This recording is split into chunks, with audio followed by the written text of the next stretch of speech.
Good morning, everybody. And here we are again. As I was only saying to Lisa earlier on, this is very nostalgic for us. During COVID, we held weekly task force webinars, as I say, weekly. And as I say, this is very, it's bringing back good memories, well, not of COVID, but of running these webinars. We're really pleased with you today to talk about procurement. We've got a really good list of speakers for you to hear from this morning. I'm not going to say a great deal because we've got an awful lot to get through, but we are here this morning to try to demystify winning tenders from some of the larger organisations in our boroughs. For example, Hounslow Council spent £220 million last year, and back in 2019, Heathrow's spend was 1.5 billion, and it's hoped that in 23 this figure will be 1 billion. I'm not sure about Ealing and JCDecaux, but I'm sure they will let us know.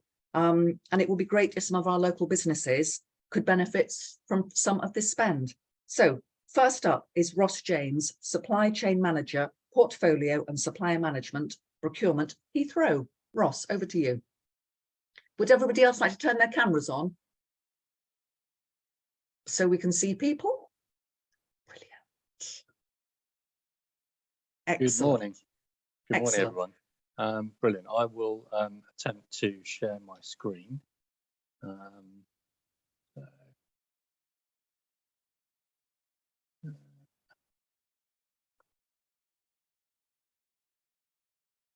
Can everybody see that? Good. Okay, perfect. Let me just try and go to the next slide. I'll move the cameras off to the left. Yeah, I'm Ross James. I've been at Heathrow for 4.5 years, and I've had the pleasure of being involved in the Heathrow Local Recovery Plan that I engage with on a regular basis with our Chambers of Commerce and our community. So I'd like to run through a few things today. I'll give you a quick overview of how the plan fits in with everything else. I've just got a few slides to go through here. So the first one is about Heathrow 2.0. So if you don't know, that was released. It's our sustainability strategy, and it was released in February 2022. And it's a long-range plan, so it sets out objectives all the way to 2030. And included in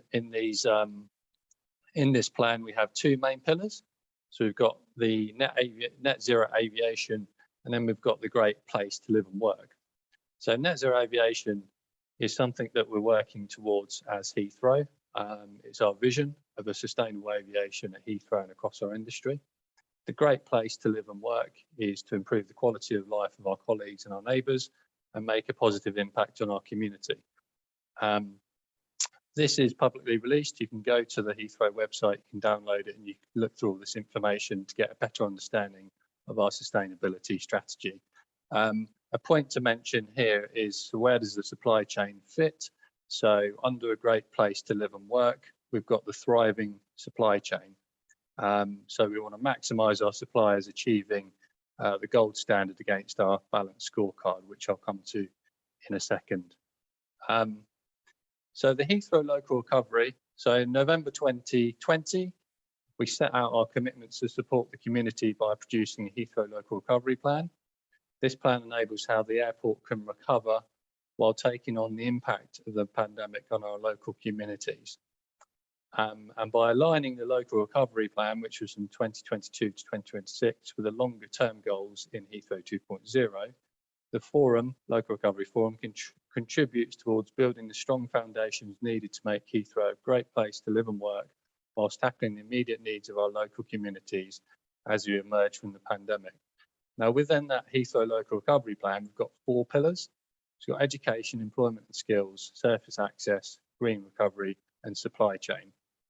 So I'm involved in the supply chain, and within, so we went out, and the recommendations that were made to us around the supply chain focus on procurement value, procurement opportunities, and innovation and startups. So what do we mean by procurement value? So what we really mean by that is ensuring that we are procuring for value. And in doing so, supporting our local businesses with that balanced scorecard to ensure our direct contractors and our direct suppliers evaluate their supply chain the same way Heathrow does. So it's really about what is value, and we lay that out within our balanced scorecard that we've worked with many different people to put this balanced scorecard together. And a lot of the stuff from Heathrow 2.0 gets filtered into that balanced scorecard. And we actually used it in our tender in 2022. So it's a really important thing to be aware of. And there is a more detailed view here. We do have an event on in the middle of November where we will be coming out and detailing various different information at that event. It's our Heathrow Business Summit. But I've just distilled this down into the key areas on that balanced scorecard that we look at in terms of how we should be working with our supply chain. So we've got the net zero element, got the solution improvement element, community, social value, and then the behaviours. So it's good to look at it from this perspective. If you're a tier one, or if you're on a company that wants to become part of our supply chain, it's good to be aware of these. Obviously, our vision is always to give the passengers the best airport service in the world, making every journey better. And we do this really distills and gets our supply chain to focus on those key areas that we want them to. And under community, we're very much about promoting and using SMEs and making our opportunities visible, which moves me on to the next slide, which is greater visibility of direct and other subcontract procurement opportunities at Heathrow for small businesses in the local area through a Heathrow portal. We actually tried a portal called Compete For in 2021. This is a platform where we can advertise the Heathrow opportunities, and our tier one, which is our biggest suppliers, they can go on there and advertise their opportunities as well. So we're very close to having that platform in place, and we will be releasing more information about it at the Business Summit, which is only 2 weeks away. But this is the plan. We've tested it, we've got the feedback on it, and now we actually want to roll it out. And the final area is innovation and startups. So under the local Heathrow Local Recovery, we very much support our partners if they were to establish innovation hubs for startups and businesses in the local area. So we're always keen to know what people are doing and help support them if they want to focus on aviation challenges, etc. But we actually have done something ourselves. So we've got a new concept, again, that we will be talking about in a couple of weeks. And what this does is it gives us the opportunity for innovative SMEs and startups to be able to come forward and suggest their ideas. And I can't really talk too much about it at this point in time because I don't want to give it all away, but it's an interesting concept that hasn't really been spoken about. It's new. It's something we hope to get those innovative SMEs to come forward, like I say, and get the ability to talk about their businesses directly to us, to specific members of Heathrow. So it's really, really, really interesting. We've got a lot of stuff on our Heathrow website if you want to go there. So we've set that up in terms of our doing business website. We've got that Compete For platform that will be spoken about at the Business Summit. And at the Business Summit, you can actually go on and you can find out what we're doing. So we're doing something very, very differently this year to what we've done in the past. We're really making our SMEs the focus. So they're going to have stands at the event. We're going to have people from our procurement team, a panel from our procurement team up there talking about their categories so the audience can get to know us better and potential suppliers. And also we've got our tier ones who will be talking about their businesses and where they currently use SMEs. So it's really based upon the feedback that we've received, we're trying to help potential suppliers get to know us better. And then going back to what Sally said at the beginning, if you get to know us better, you'll have a better understanding of what we'll be looking for in tenders and future engagements. So that's what I wanted to talk about today. So hopefully that's been useful. And I will hand you back to Sally. Thank you very much indeed, Ross. Thank you. Gosh, I go back such a long old way. I remember when the Heathrow Summit was called Meet the Buyer, and it was run over 2 days. And it's lovely that you're actually, the format is changing this year on the 15th of November. And so the SMEs are taking the stands. And Hounslow Chamber and also West London Chambers, we're really proud that quite a number of our businesses will be there taking stands. I think one of our audience members is CBA Rope Access, and I think Felipe will be there, so I'm really looking forward to seeing some of our businesses there. I think Vic has put the link in the chat box, so please do. I think it might be oversubscribed, but do get yourself on the waiting list. And hopefully you'll be able to get along to see what's going on there. Right, next up, we have got Daniel Austin, Head of Procurement at Hounslow Council. Now, Daniel and I also go back a long old way. So lovely to see you again, Dan. Yeah. Over to you. Thank you, Sally. Let me just, I remember to click share sound on my slides. Okay, can everyone see that there? Yeah, great. So my name is Daniel Austin. I'm Senior Procurement Manager at Hounslow. I'm in charge of the procurement team. I'm going to talk to you a little bit about our profile, about what we're doing to support local businesses, and a bit about how you can get involved with that. If the slide goes on to the next one, there we go. So our spend profile, last 12 months, about £220 million. For this financial year, it's probably going to be a bit lower. And for the next financial year, that's going to be a bit lower again. Those are the times we live in. As you can see from that pie there, the big red chunk, that is construction, makes up nearly half of what we do. So within that is not just the building element, that's design, architects, quantity surveyors, employers, agents, all those things as well. The next biggest chunk is facilities management. Again, a lot of maintenance, we've got a lot of buildings. And then we have healthcare, human resources, agency staff, essentially, make up a big chunk as well, and financial services too. Having said that, if you don't work in one of those areas, there's still that's 16% of the yellowy chunk there.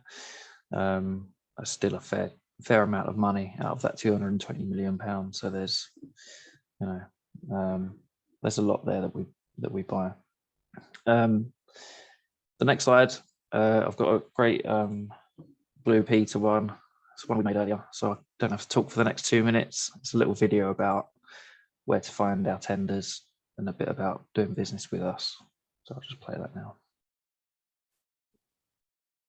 Doing business with the London Borough of Hounslow, a guide for suppliers. This video is an introduction to what the London Borough of Hounslow buys and where to find opportunities to bid for contracts. The London Borough of Hounslow spends around £170 million per annum on services, supplies and works. The largest categories of expenditure are in construction and social care, but a wide range of other categories too. For example, ICT, transport, training, facilities management, PPE, agency staff, utilities and telecoms, to name but a few. If the council provide it, we need to buy for it. 87% of current council suppliers are SMEs, and contract sizes range from £5,000 to £250 million. So there is work for everyone, from micro organisations to multinational corporations. Where to find contract opportunities? All requests for quotation and tenders published by the London Borough of Hounslow are placed onto the London Tenders portal. This can be found at londontenders.org. The London Tenders portal is an e-tendering system built specifically for the public sector and is used by many public sector organisations across the country. The system gives you the ability to search for opportunities nationally. It is free for suppliers to register and use. To find out about upcoming opportunities, please contact Procurement on procurement@hounslow.gov.uk. Doing business with the London Borough of Hounslow. Okay. So that's just londonTenders.org. If you're registered on there, that's the best place to see published opportunities. What we're seeing more now with our client teams that we work with is rather than going out for quotes, they want to get a wider range of suppliers bidding. So there will be adverts on there for a range of size contracts. So I want to talk a little bit about our Keep It Local campaign. So this was something we started doing at the end of the first lockdown, I think, at the end of 2020. Part of our recovery plan was to encourage local businesses to get more involved in our supply chain. So one of the things we did, we amended our standing orders, so we now allow direct awards to locals up to £30,000. That is for local suppliers that are new to our supply chain. The idea of that being, once you've delivered something of a fairly small size to one of our teams, you can build that relationship. They'll invite you to bigger competitions, and you can get involved in more work. Another thing we do with particularly with works contractors, with main contractors, is we ask them to identify as part of their tender local subcontractors that they're gonna employ on their projects. So in the last 18 months, that's over 200 subcontractors as part of that supply chain. And again, that's a lot of that is works related, contracting, skip hire, security, cleaners for building sites, agency staff, things like that. Another thing that we've got is our standing orders encourage commissioning teams to invite at least 2 local suppliers. So if the contract value for us is under £75,000, the requirement is we have at least 3 bids, but what we aim for is for 2 of those to be local. The trouble we have, and Sally occasionally gets an email from me saying, we've got this person that wants this kind of work done. Do you know anyone in the area? Is that we don't obviously know everyone in the borough. We don't know, Google is only useful to a point.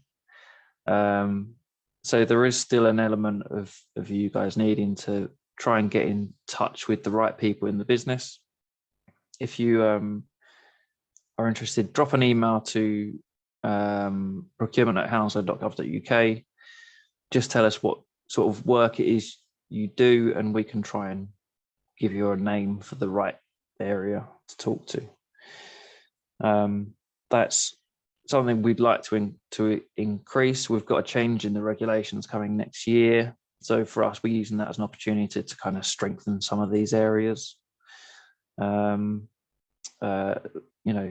Potentially increasing the value of direct awards to local suppliers, making the local supply chain on our contracts a scored element. At the minute, we ask for it to gather information and kind of encourage people to do it, but making it part of our kind of social value. One thing about social value as well, that our main contractors, our larger contractors, quite often will say, we'll donate 3 days of consulting to a local business, to advise on how to be greener, how to develop a carbon policy, things like this. And again, that's something that if you're interested in getting some support from a larger contractor, get in touch, because we've got sort of unused hours that have been promised to us, and we'd like to identify the right people to use those with. So at the minute, some of it is general business support. Sometimes people offer HR support, and one that we've put in more recently is around the green economy and sustainability support for small businesses in the area.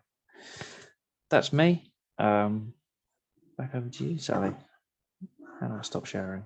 Thank you very much indeed, Daniel. Thank you. Would you like to advertise your unused hours via our updates, which are sent out to our database on a virtual? Yeah, we said at least 3 a week. So let me have some wording if you'd like to go down. Yeah, that road. I'll see what sort of Yeah. I'll see what promises have been made to us, Yeah. and I'll let you know. Yeah. Thank you very much. Sounds good to me. Right, our next speaker is Nauzar Manekshaw from Branduin Business Support, who's now, I think you've got the trademark, haven't you, for Fit to Bid? Yes, I do. Yes, I do. Thank you. Congratulations. Thank you very much. Okay, so let me just share my screen.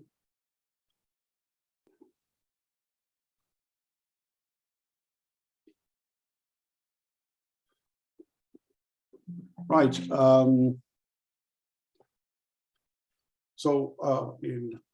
Thank you very much for having us on board, Sally and Alan. And just to let you know, we have a stand at the Heathrow Business Summit as well. We look forward to seeing as many as of you can attend, and happy to work with you. So a few slides here. We've been around for 12 years. I own the company, I'm the MD, and we have a fantastic team across West London, people based in Hounslow, Ealing, Hillingdon, and Harrow, and the Hertfordshire area as well. So what do we do? I mean, who are we? So we work with local government authorities. We work with Daniel in the past. We work with Ealing, and I'll show you some of those key programs as well. So we work with local government and with growth hubs. And what we do is we deliver business support, key programs to help SMEs to start up, grow, and even exit. We do this with our members. So we have a fantastic team of entrepreneurs. Each of them is an entrepreneur who have their own caseloads, their own clients. And we've been working with them for 10, 12 years. We work very closely in partnership with the chambers, hence our presence here today. And what we deliver are workshops, webinars, peer networks, sprints, business advice sessions, meet the buyer events. We've got an active program at the moment, Hammersmith and Fulham. There's a big buyer event coming up in the middle of January, which is being postponed now. And we do a lot of hybrid work as well with face-to-face and with remote. We've got 5 key programs, and I don't want to spend more time here. I'd like to focus on Fit to Bid, which is what we're here for, and which is our flagship. We're launching Fit to Export when the government gets their act in order with FTAs. And we have a very successful Women in Business 8-week, a cohort-based one, which we've delivered across West London, and most recently very successfully in the Watford area. Programs are delivered. You'll see some of yourselves here. You'll see where you've participated. I've noticed in the attendee list today that we worked with quite a few of you, and happy to see you here on the show today. And hopefully we will be doing a lot more in 2023 as well. We had a program. We launched this in 2020 on the 8th of March. We were given an opportunity to launch an airport in a supply chain one with Heathrow. On the 8th of March, we had a big event at the Westmont Enterprise Hub in the University of Ealing. And guess what happened on the 20th of March, 2020? So we shifted that entire program to help Ealing local residents. We had finance webinars, etc. So that's a bit of unfinished a business which we'd love to pick up again with Heathrow. So what is Fit to Bid? Fit to Bid essentially has got 6 key elements. It starts with engage with procurement. We've had people like Daniel and other members of his team on a session where we've talked about what is required for SMEs to bid for public sector contracts. We got an online bid capability assessment, which is very exhaustive. It's also sector specific. So we've changed that for adult, social care, for the private sector, etc. Then we've got a few bidding skills sessions and sales enablement. Sales enablement helps us look at the business model. You might have a product or service that you want to sell to the local authority or to Heathrow or to such institutions, but they may not want that product or service. So what do we need to do to adapt your business model to ensure that your product, service, your offer fits in with their requirements? Is looking at the customer first rather than thinking what you want to do is looking at customer jobs to be done. Then these are gold dust. We do tender advice sessions, and in some cases we do meet the buyer events. We had one on June the 21st, Hammersmith and Fulham. What happened on June the 21st? Again, we had a tube strike, so we moved that online. But again, we had, I mean, it was a very successful. Hopefully, middle of January, there are no strikes. That's all I can say. Okay, so how does this basically fit in, and how do we implement it? So what I'm going to ask you as the audience is to look at your supply chain, look at it from 5 lenses. You'll see there are 4 here. There's one more coming up in a minute. So is your product or service desirable? Do they want it? Do your customers want it? Do the public sector want it? Can you deliver it? Can you implement it? Do you have and this is essentially, in short, trying to answer some of the questions in the ITT as well. We don't have the time today to go through that full level of detail as much as we'd like to, but are you going to be able to deliver, and are you going to be able to deliver it at a consistent level? Can you make money? We're in business to make money. You're not going to supply, if a tender asks for £100,000 and you supply it at £50,000, there'll be red lights all over the place. And in most cases, you won't get a tender because you're not going to make a profit as well. Okay. What is adaptability? Can you compete? You're not alone in bidding for tenders. We aren't as well. We win some, we lose some. And we need to compete by developing a sustainable kind of business. And there are many more aspects to it, but we don't have the time now. There's a lot on our website, which I'll show you later. And more importantly, at the end of it now, we're getting a new way to look at your business is the purpose. With these changes, a purpose is becoming very important. What is the positive society? What is the positive impact that your business is going to have on that community? And Ross from Heathrow said that very clearly. Their balanced scorecard is about social value, your community wealth building, etc. And that's exactly what purpose is about. So apart from the 4 business lenses, look at the social lens. What is the purpose of your business? And build that into your objectives, and we have a better chance of winning a tender. Right, rethinking supply chains, and it's again becoming very important. We know of the green economy. We've been told about it for the last 20 years. We've got to recycle. We've got it. It's a bit personal as well. It's what we do at home, what we do for ourselves when we go out to eat, we buy, etc. But then there is something called the circular economy. The circular economy, unlike certain people think, but it's not about moving money round and round. It's not a subscription model. It's basically a business version of the green economy, in short. So it deals with your development, your business. It deals with economic growth, and it's to do with business. And if you are planning to involve yourself and to do well in supply chain, then think about your products and services. Do they meet the requirements of the circular economy? This next slide will explain to you what that means. So where you look at on a linear sort of a basis from take to waste, that is a traditional sort of a model. But then you're looking at recycling, repair, reuse, return, and a lot of physical goods and services which you want to supply to the local authority or to Heathrow or to other such institutions. They need you to get involved with this. This is a clear requirement. So a circular economy, in short, when your outputs become your inputs, this is getting close to net zero, when your waste becomes the take of some other company.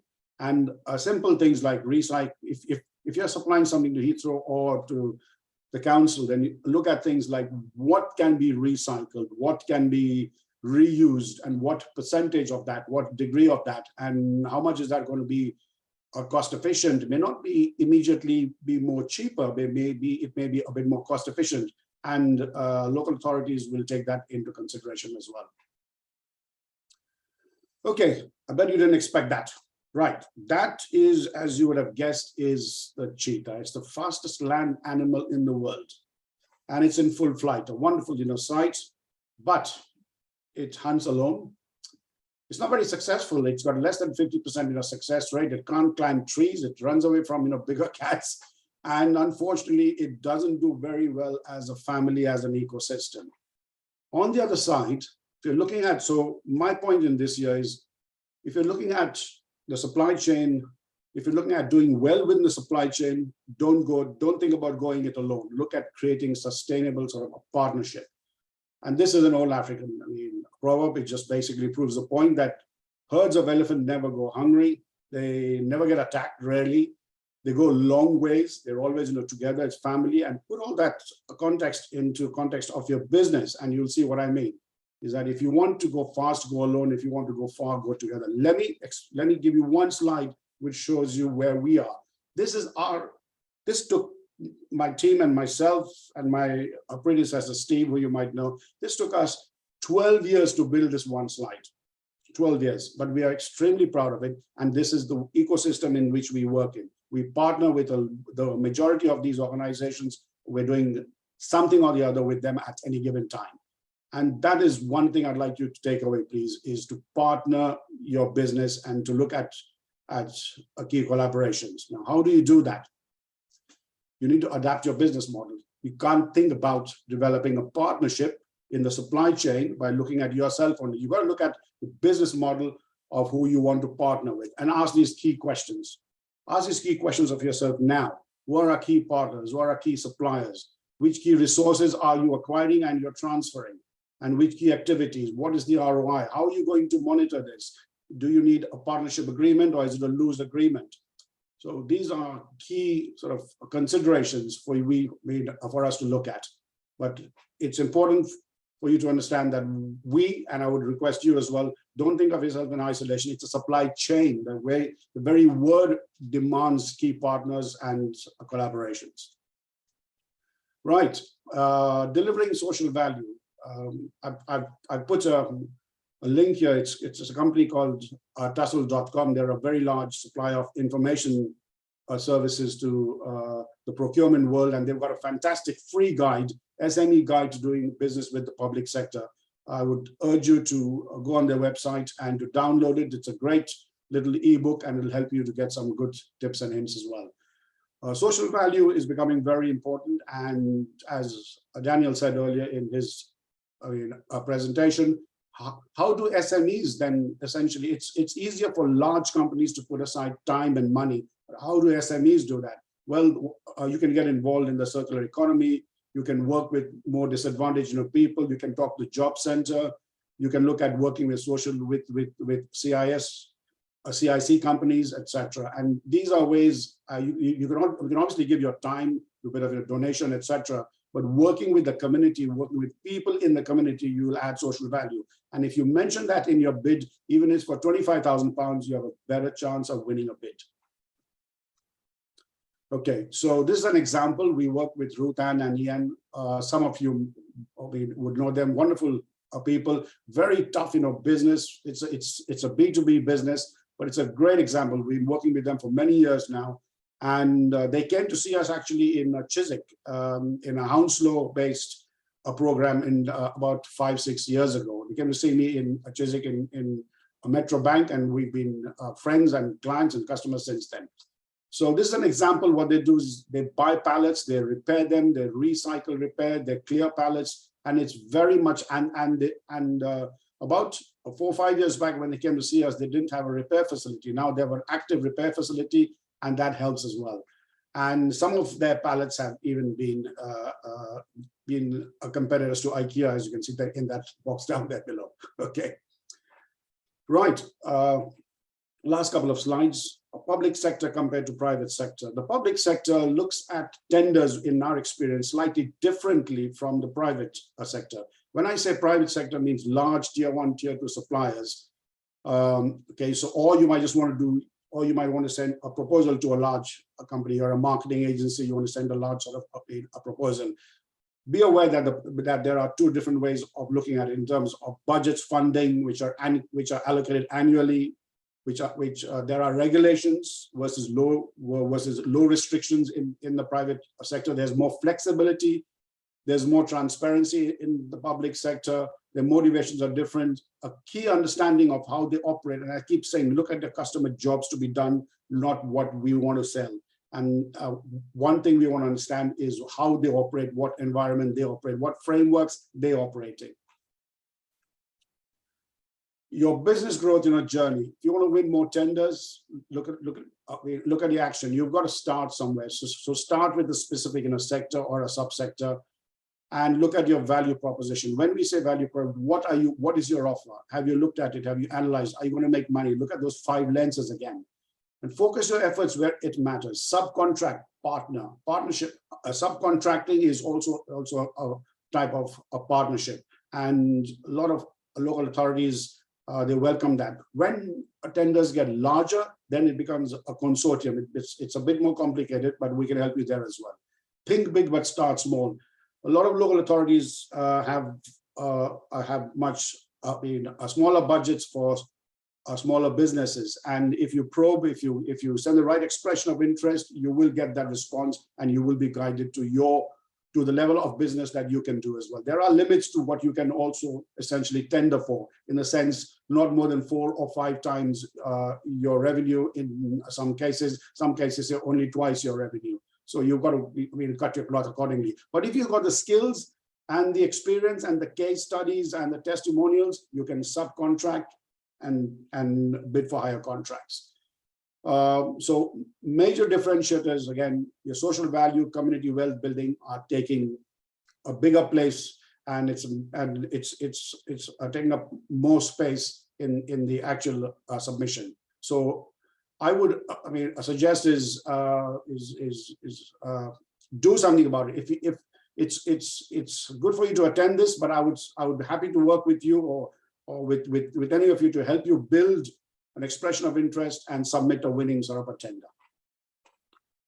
Last slide, right? So this is a slide I've taken from a session we had about a month back, very successful session in Chiswick. And we're all going through a crisis, but that crisis can be lessened. If you look at it in terms of chaos, there is opportunity there. If we focus on what is within our control, and we try and I would urge you to look at partnering your business out of the crisis. That's what we're doing. We've been doing that for many years. Going it alone doesn't make sense anymore. Subcontract, partner, create relationships, collaborate, and you'll be more successful. Thank you very much. Thank you very much, Nauzar. You always talk such words of wisdom, so thank you. And your contact details are there, so please Yes. do contact Nauzar for more information. I'm aware of time passing, so under the auspices of West London Chambers, which is about to be launched, we are now offering chamber services to not only Hounslow, but Hammersmith and Fulham, and also Ealing. So I'm really pleased that today we've got Zamil Ahmed, the Assistant Director of the Commercial Hub from Ealing Council. Zamil, over to you, please. Thank you, Sally. I'll try to share my screen. I've got a few slides there. Just give me a second.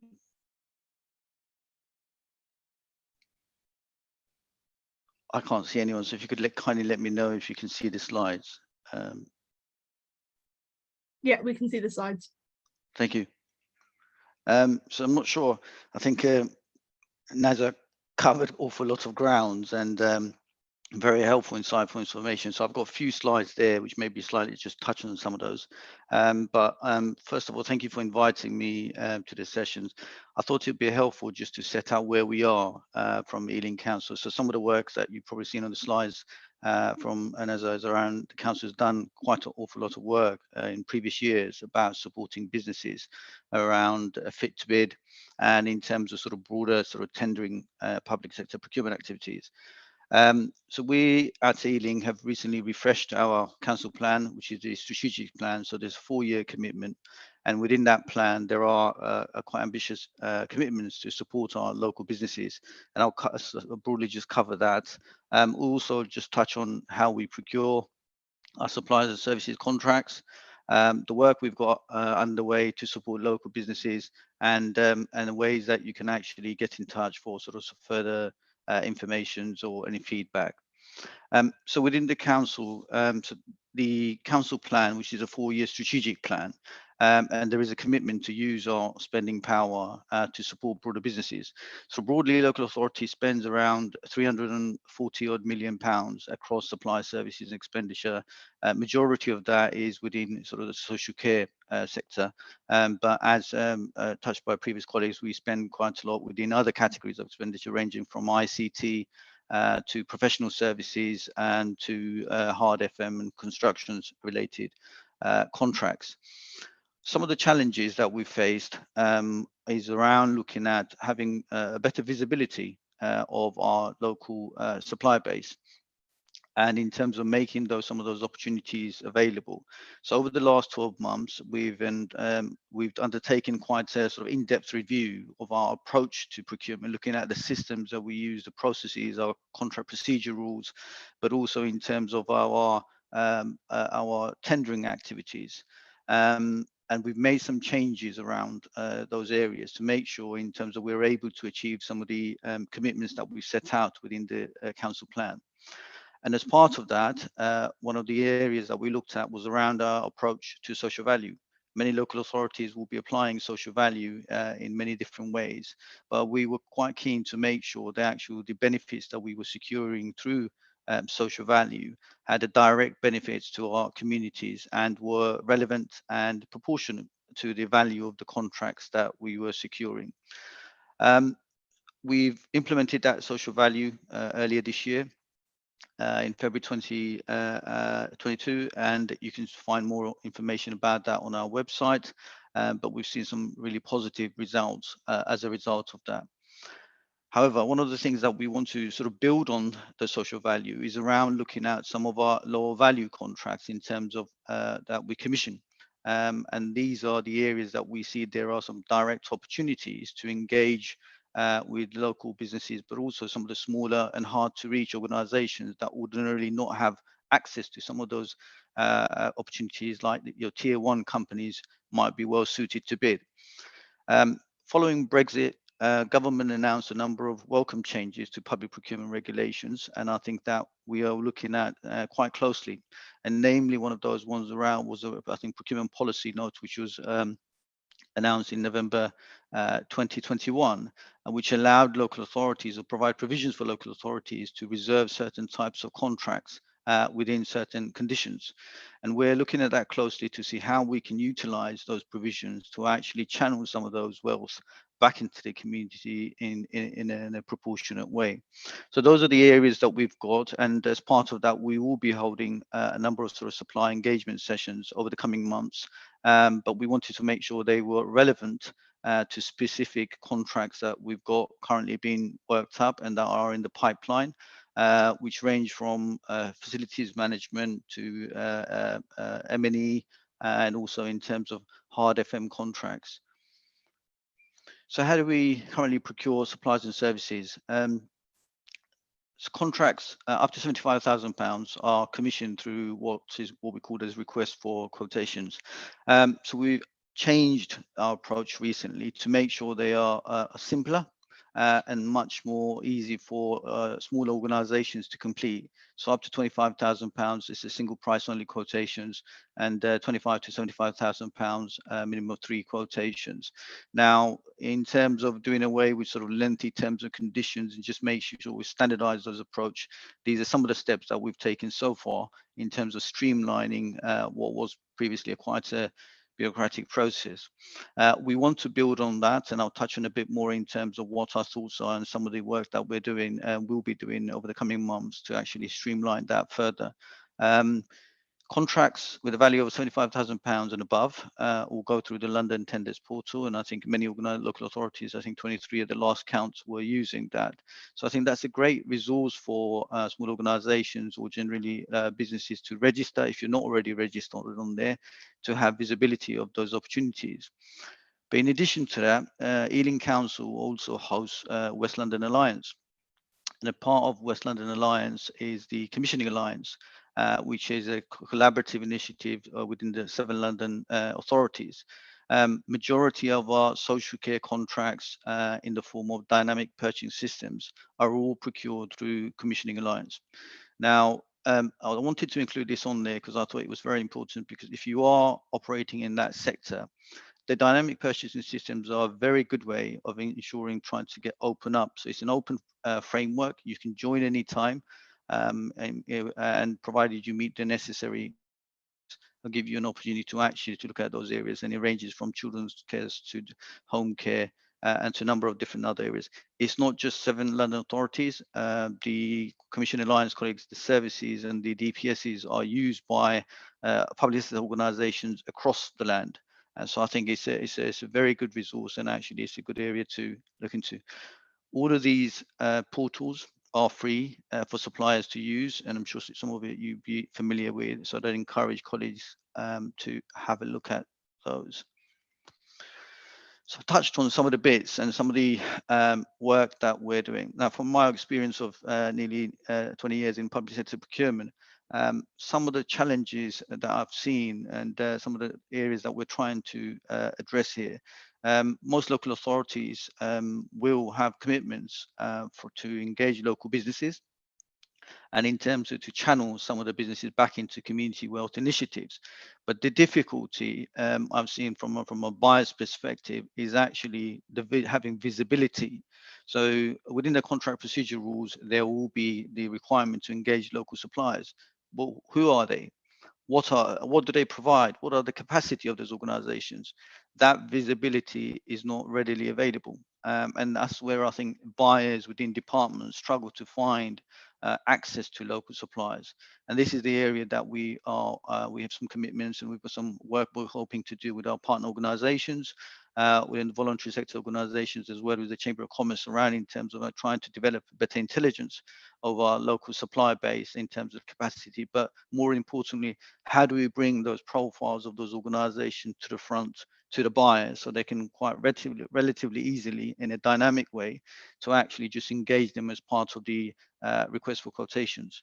So through those requests for quotation, the council spends approximately around £70 million a year in buying various different supplies and services. And I think that's a huge opportunity there to look at channeling that back into the community. The provisions are there, but it's just finding the most appropriate and the streamlined way of doing that. So those are some of the areas that we're currently working out with our e-tender systems provider, but also in terms of through looking at developing an alternative approach in terms of that may be accessible to other public sector organizations to use as well. I touched on around working, and I think, as I mentioned, it's not something that we can do in isolation. And clearly there are, partners here that we would like to work with to make sure that we access some of that intelligence that's already there and that's available. So we'll be looking at that. Social value benefits and the social value policy we've launched. Since February, we've already seen some very positive outcomes that's been committed by winning bidders, ranging from supply chain opportunities around some of our regeneration contracts, but also in terms of other benefits for our voluntary community sector organizations. And those are the areas that we will be then looking to sort of channel back into the community to make sure it's of benefit to our local residents. So we're about to issue a survey, which will be on our website, but also in terms channeled through partners, and I would welcome feedback from businesses in terms of actually their experience of working with Ealing, but also in terms of actually what we can do better to support in terms of look at winning tenders, but also some of the challenges. And to help with that, we're updating our websites, guidance, and looking at sort of more bite-sized type approaches. So the tenders, and I keep on going back to the approach to tenders and invitations, and I think there's opportunity there for public sector organizations to streamline those, to make it very simple with standardized terms and conditions, which makes it in turn easier for businesses to actually respond to the bids. What more can we do to help? So I would welcome sort of any feedback from businesses and local businesses in terms of what's been the challenges in the past, in terms of what more can we do to make sure that we can develop initiatives and guidance around that as more appropriate and actually more helpful. I think I've attended many of these supplier forums over the years, but also hosted some. And I think often the challenge is around listening to the struggles, but turning those into actual business opportunities for small organizations is the challenge. And that's where I think if we can find a way to actually look at those in terms of direct pipeline opportunities, that would be a positive way forward. So I will end there, and if there is any feedback, please do let us know. The email address is on there, and I'm happy to share that afterwards, and look forward to any feedbacks you might have. Thank you very much, and I'll stop sharing and hand over back to Sally. Thank you very much, Zamil. We look forward to working more closely with you, bearing in mind our very close relationship with Hounslow. So we're trying to do that same with our 2 new boroughs. So please do keep us posted. We as a chamber are registered on the London Tenders portal for business services. And yeah, I get daily updates. So it is a really good thing to do and free to apply. And yeah, and then away you go. Alan, I'm aware that time is passing. Do you want to say a very quick few words? Because I know you've got to jump off at 11. You're absolutely right, Sally. I Yeah. was just going to talk about the London Tenders portal, which we have on our website a link to. So everybody should take note of that. The key couple of things I wanted to take away from this is noting especially Nauzar's presentation from Branduin, which is a link, frankly, which is a private-public partnership between us, the private sector, the local government sectors in the local authorities in Ealing and Hounslow, linking up with Heathrow Airport in the private sector, and with Sebastien, one of our members in the public sector. And instead of looking at Nauzar's slide that talks about taking waste, take from to waste, I always think you should take your money that you earn and that you spend with your local authority, watch it be recycled into spend in local companies who will then pay their local authority tax in the council, in the borough as well. I also like Nauzar's analogy of if you work with us, you can become the fastest cat in the jungle, the urban jungle, that is. But we at the Chamber are all about flagging up local opportunities and international opportunities, but in this case, local opportunities with some of the major companies in the West London area. And we're flagging those up to small SMEs who would have trouble, frankly, having sight of the London Tenders portal. Through us, you get that. Would have difficulty becoming a tier 1 or tier 2 supplier to Heathrow. We know who those people are. We're now working with Heathrow so that those smaller companies can get identified to the tier 1 and tier 2 companies so that their products can be seen, become visible, and can be sold to the airport. And finally, if a small company wants to bid to the local authority or Heathrow and are unsure or feel that they're incapable of putting up the type of guarantees and bonds or any performance requirements that's needed, or that you're unable to deliver all of the services that are required in the tender, but you reply that you can supply a niche product within the tender, come along and talk to us, and we'll see if we can network you in with 1 or 2 other companies who, if you work together locally as local companies, you're able to bid for these local tenders, which satisfy the council's requirement and Heathrow's requirement for local product, and helps local companies grow and be able to bid for these. And that's what your local Chamber of Commerce is all about. And I hope we can help all of you, from the biggest single point employer in the UK, down to our wonderful local authorities, and down to supply chain experts, even if they're from France and they beat us at rugby.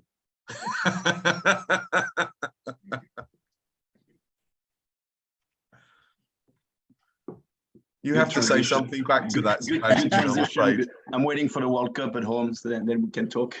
That's what I'm talking about, even though you're going to beat us at rugby. We know what will happen. I don't have a crystal ball. Let's wait and see. We're on a good path. Okay. Should I take right, yes. Well, the next one up actually is Josh Hurford. Oh, sorry. Thank you very much, Alan. Thank you, and good luck with your next meeting. Josh is working with JCDecaux, Head of Logistics and Planning, and we are working very closely with JCDecaux also at the moment on their Advance for Growth, which is a competition. I think the deadline is the 7th of November. It's open for SMEs, sadly only based in the borough of Hounslow, but please do enter. You've got a chance of winning huge amounts of free advertising on JCDecaux collateral. So anyway, Josh. Please. Morning. Thanks, Sally. I'm conscious of time. I've got a few slides, but I'll talk through most of them. So I'm not so familiar with Zoom. So this is going to be a bit of an experiment. Share screen. Yeah, I hope I'm. Hopefully Lisa can talk you through it if it all goes a little wrong. Okay, can everybody see that? Yeah, yes, perfect. Brilliant. Okay, great. Well, good morning. My name's Josh Hurford, as Sally mentioned. I'm the head of logistics and purchasing at JCDecaux, based out of our Brentford office. You're probably familiar with the building on Great West Road there. And I've been with JCDecaux for around 11 years now. So many of you are probably familiar with JCDecaux being an outdoor media and advertising company with, you're probably most familiar with our bus shelters and billboards within the borough. And also Heathrow Airport. And as part of my role, I head up the purchasing team, which is a relatively small team who predominantly oversee the purchasing of stock and equipment to maintain our assets and consumable items to operate our business along with our new build products. So I'm just going to cover off these couple of sort of 4 points here. Stock and warehouses and JCDecaux third-party procurement strategy and ordering, product selection and transport and logistics. So moving on, sorry, apologies. That's the key area of my role and remit. But today I'd like to cover off these few points here. So working with and becoming a supplier to JCDecaux, and I suppose becoming a supplier to JCDecaux is relatively easy. JCDecaux are continuously monitoring and reviewing its current supply chain, and we work with a number of local and small businesses and have done so for many years. For example, many of our a large proportion of our posting and cleaning activities are undertaken by local small and family operated businesses. And we also use a number of local wholesalers for our tooling and equipment and PPE, clothing, etc. And I'd probably say a unique aspect of JCDecaux's supply chain is our interest in building mutually beneficial supplier relations by working with our suppliers, where we see the supplier relationship as more of a partnership rather than just a traditional client-supplier arrangement. Many of our activities are ongoing, they're cyclical, so we like to build, strong relationships with our suppliers. And with that said, though, we're always seeking to expand our supply chain, and where we welcome new suppliers, the opportunity to work with us. So supplier setup, how easy is it to become a supplier to JCDecaux? Supplier setup's broadly broken into two key areas. We cover stock and services, and the onboarding of new suppliers is, I'd say it's relevant and proportional to the products and the services being procured. Services in most case, given the nature of our business, involved on-site works in the public domain, so therefore there's an element of health and safety compliance and assurance evaluation that needs to take place prior to working with JCDecaux, and this can include things like having adequate insurance in place, employee public liability, relevant health and safety, sustainability policies and procedures, appropriate membership to relevant organizations, method statements, risk assessments, etc., and not to mention the relevant skills and competencies to carry out the works.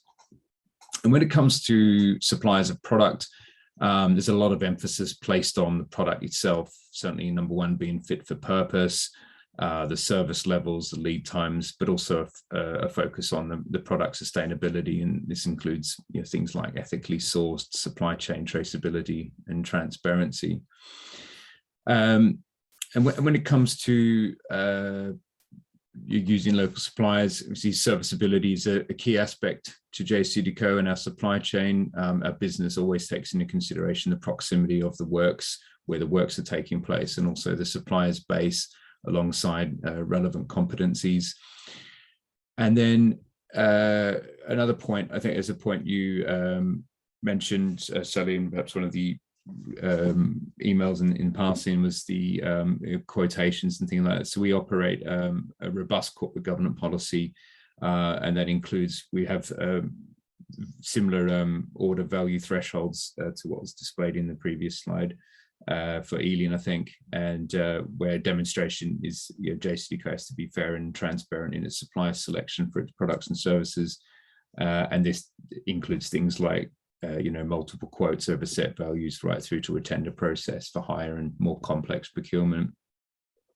And then just touching on to our 2023 plans, I know you asked for this earlier. The nature of our business is centers around, largely centers around contract refresh and new contract wins.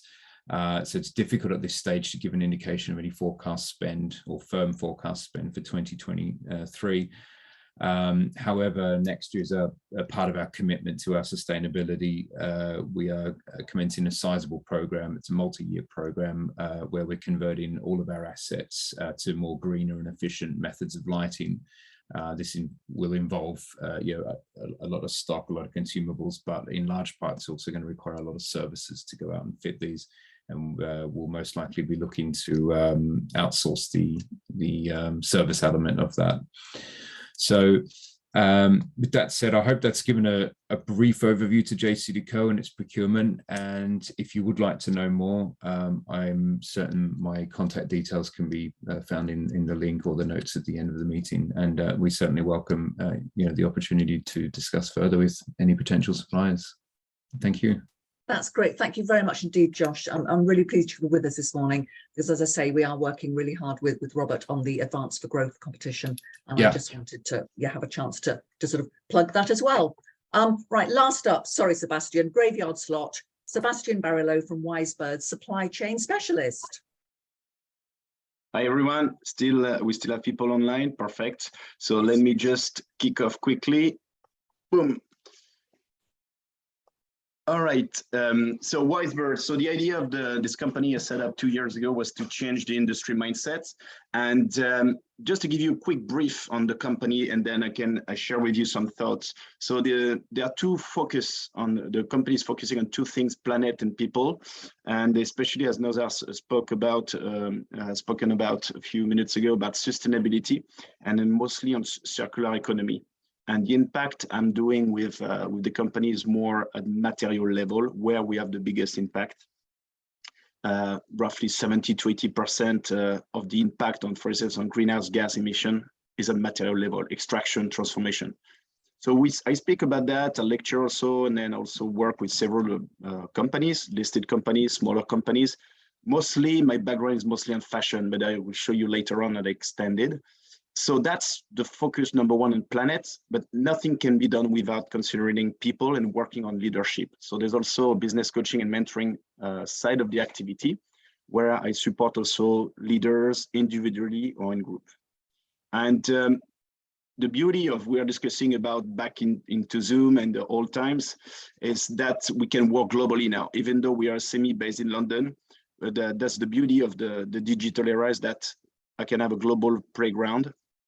And that's very interesting to help, for instance, Kiwis in New Zealand, to help them about what are the trends in Europe, the regulation, or what about fashion, etc., how to penetrate the market. So it's very interesting to be able to be playing on a global playground, but also having like different, I would say, opportunities to understand trends globally.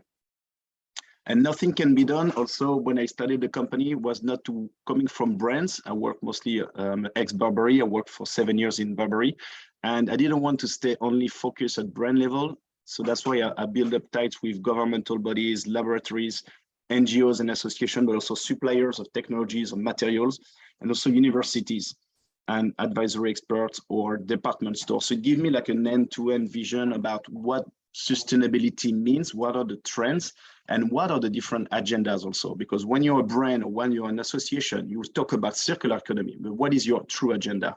Is it aligned with governmental direction or brands direction, private sector, public sector, NGOs? That's getting a bit more complex when we go into depth, and then once we engage with those players. So that's the aim of the company also, is to globally collaborate and facilitate, the push through a circular economy.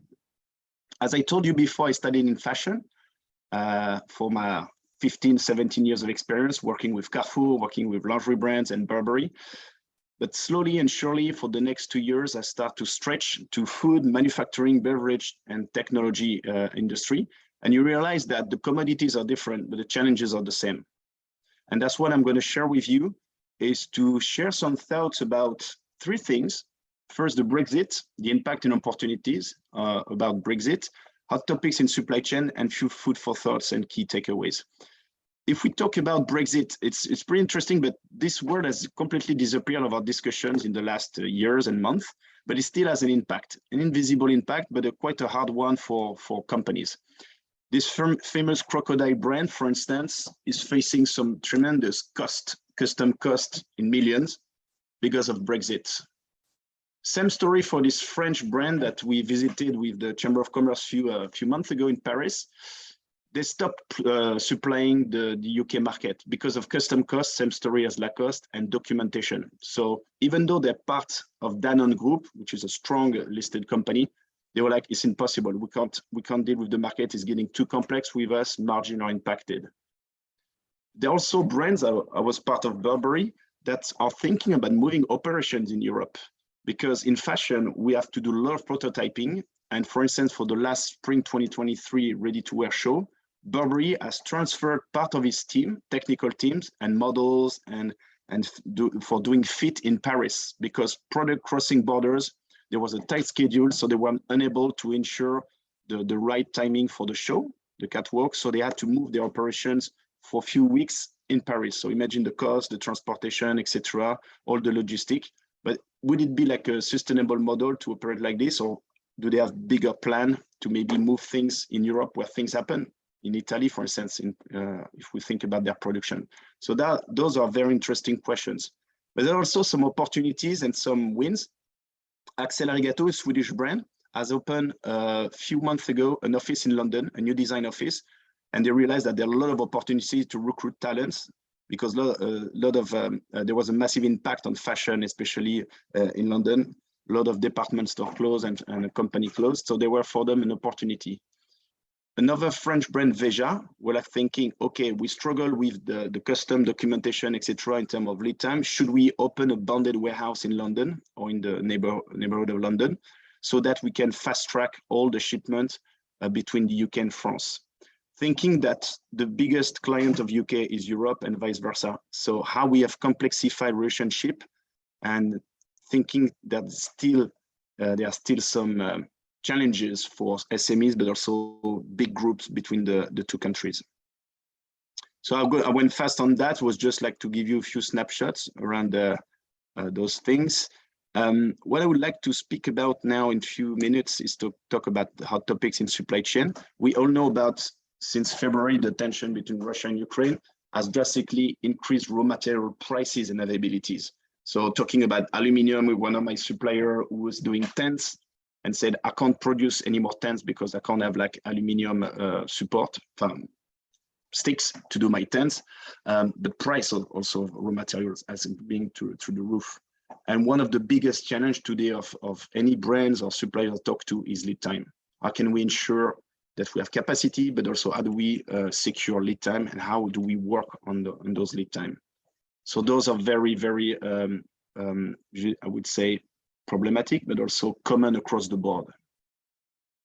We talked a lot about circular economy and the GHG, the carbon emissions, but I would like also to point out something, is that we often have this kind of tunnel vision when we think about carbon emissions, but there are so many things that are going through and that we not especially think: ecotoxicity, chemicals, air polluant, education, health, water crisis. And also one thing that is very complex to map, and there are a lot of databases today that help us to map our impact, but there's not a common one, there's often a lack of information regarding biodiversity.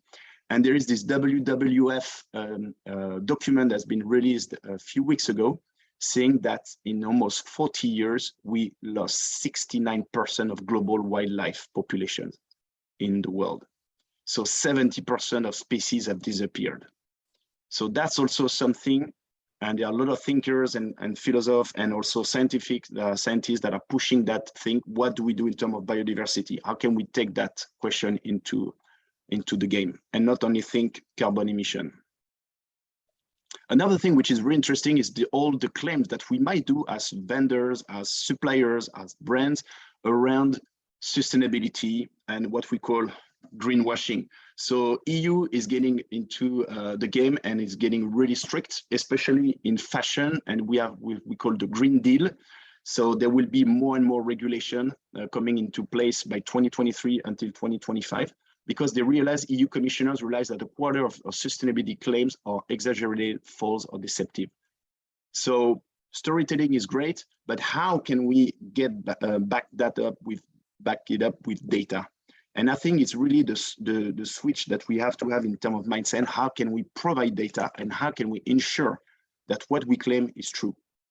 So that is also a strong shift in terms of approach to avoid greenwashing. And I'm working a lot with some brands around that topic. How can we demonstrate what we claim? Another thing also, which is very hot at the moment, is how we manage end of life of products, food, apparel, computers, etc. How do we manage that? So it's $1 billion market. It's even double-digit $1 billion market, and it's basically a new supply chain to define. And there are like tech players that are at the moment like getting stronger and stronger, like Amazon, Facebook, eBay. They already have C2C experience for many years, customer to customer, and they are changing their approach is to go to brands to help them. For instance, we start with fashion, we can extend it to white goods, fridge or whatever, thinking about how do you get rid of your inventory, unsold products? What is your exit strategy? So they are strong experience, they have a lot of data, they have AI, those big guys, and there is basically a new supply chain and a lot of working groups that happen, and I'm part of one of them, and how we can define the new supply chain and how we can onboard brands to find alternatives. So this is also a very fascinating project, because we started fashion, but we can expand it to anything. And last but not least, people will leave you. And especially those guys, you can see the baby boomer, the Gen X, the millennial, the Gen Z, they will leave you if they don't get a sense of purpose. And we feel that more and more. And I was discussing with someone from eBay yesterday who said, I'm leaving my company because there's no purpose in what I do. Also prosperity across your supply chain. There are a lot of talks about how can we, not only brands or vendors, make sure we get margin, we get well paid, etc., but how we ensure our whole supply chain is prosperous. How can we trace, how can we be more transparent? People don't want to buy good products, they want to buy from good brands. How do you demonstrate that as a vendor, as a supplier? How do you engage with your supply chain? And of course, do you do purpose-driven decision or do you do marketing decision? Back to the greenwashing. And that's also going into mirror with the ivory tower versus the boots on the ground. Do you do all your strategy, like I've contributed with some brand and I stopped working with them, only in the ivory tower at the headquarters, but you never put your boot on the ground to challenge your vision and really make a change on your supply chain? Are they just words or are they really facts? Is it really driven by purpose and you really want to invest in that? Or is just like an annual report that you share at on the net or whatever with no real purpose and real impact? So this is getting back to also what Nauzar was saying and Alan, the sense of what we do, the purpose. And Gen Z are very, very driven. I lecture a lot with those guys. They are very, very driven by the sense of purpose and making an impact. So I think it's not time to think about it. It's time to change gears and really onboard that concept. Food for thoughts. I think if we talk about sustainability, carbon journey, it's important to raise awareness and understand your context, understand what we're talking about, what are the terms. There are a lot of things that I will share with you one example later on.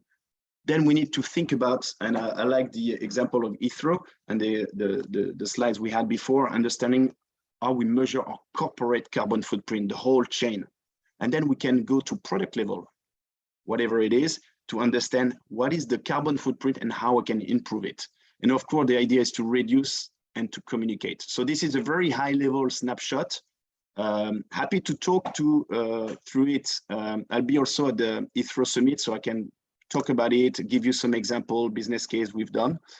But if you're curious, there is the IPCC, which is the Intergovernmental Panel on Climate Change, and they have like what we call the climate fresque, and it's a 3 hours game with cards to help you to understand what is the consequence, the cause of what, and how we, as with our human activities, have impacted on the climate change. I've done it personally. You can do it for yourself, with your family, your kids, but also as a business, and it's very insightful, and it demystifies things, and it helps you to get a better sense and a better sense of purpose and drive your actions. Thank you very much. I know it's been a lot of information very quickly. Few details if you want to get in touch. I'll be also the Heathrow Business Summit as a selected SME, and happy to chat whenever you guys want to engage on those fabulous topics. Thank you. Thank you very much indeed, Sebastien. Thank you. I am aware of time, and a lot of people had to jump off. I have just got one point that one of our chamber members came. She couldn't attend the webinar, but she did actually bring this up. So you've won your tender. What she finds it is so difficult to get paid by larger companies. It does take quite some time, and yet you have to have your tool chest of documents for that. So I just wanted to bring that up just to let people know small businesses do like to be paid quite quickly for their cash flow purposes. I do know I've got to grips with the Hounslow Council's terms, and that works really well for us. I look forward to learning more about Ealing's, but yeah, it is just, you know, small companies need to be paid rather fast.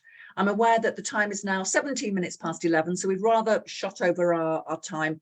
The webinar will be recorded and will be on our YouTube channel probably by tomorrow. So thank you one and all. I'm so pleased you'll be with us and for sticking it out. And I think it was a really interesting webinar. And as I say, it is recorded, so please go read it at your leisure. Sorry, watch it at your leisure. Thank you very much indeed. Thank you. Have good days. Thank you. Well.